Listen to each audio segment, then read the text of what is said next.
Hello learners of all ages, my name is Mr. Montgomery. I teach 4th and 5th grade math, and today we're going to be talking about the volume of rectangular prisms. Now, last lesson we talked about how volume is length times the width times the height of a three-dimensional shape in order for us to find the capacity that that item can hold, or volume.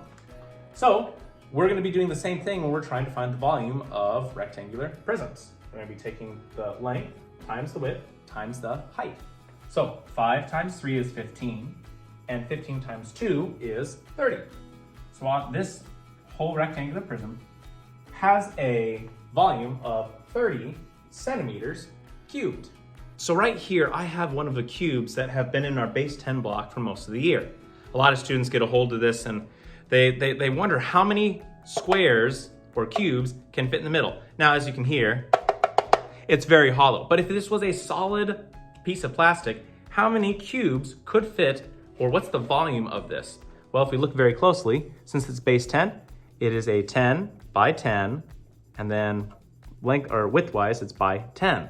So that's our measurements. We're gonna be calling this just 10 let's go millimeters. So we have 10 millimeters, 10 millimeters, and 10 millimeters. And so we're gonna be multiplying 10 times 10 times 10. Well, 10 times 10 is 100. So 100 times 10 is, well, I have 1, 2, 3 zeros in my problem. I'll have 3 zeros in my answer. 1, 2, 3. And 1 times 1 is 1. Remember, it only works with base 10s to do that zeros trick. But 1,000 millimeters cubed. And that makes sense, because if we're going by base 10s for blocks, we go from one little cube to 10 cubes to 100, and the next step would be 1,000. The last problem that we're going to be looking at is a prism where they give us the volume, but one of the side lengths is missing. And so we have to use inverse operations and working backwards in order to solve our problem. Typically, we would go length times width times height. Well, we have the length, we have the width, but we don't have the height. What's the inverse operation of multiplication? That's right, it's division.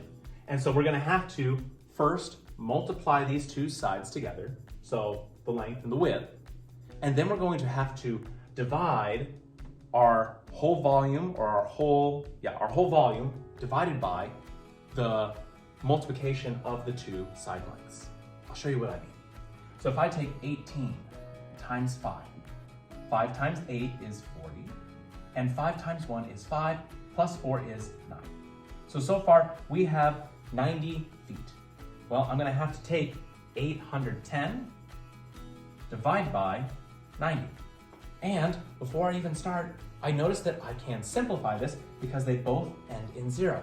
I can cross out 1 0 here, and I can cross out 1 0 here, and now I have 81 divided by 9. So 81 divided by 9 is 9, because 9 times 9 is 81. I have 0 left over. 9 would be my missing length, 9 feet. All right, my 5th grade friends, if we take a look at page 274, that will be your homework page. And yes, we're gonna be doing some problems on our homework page. We're gonna be doing number 1 and number 5. The directions say find the volume for the missing dimensions. Number 1, you're basically gonna be multiplying length times width times height to find the volume of that prism. And for number 5, we're gonna be having one of the sides missing, just like in our last example.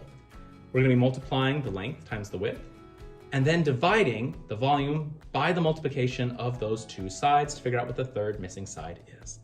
If you have any questions on volumes of rectangular prisms, please let me know when you come to class tomorrow.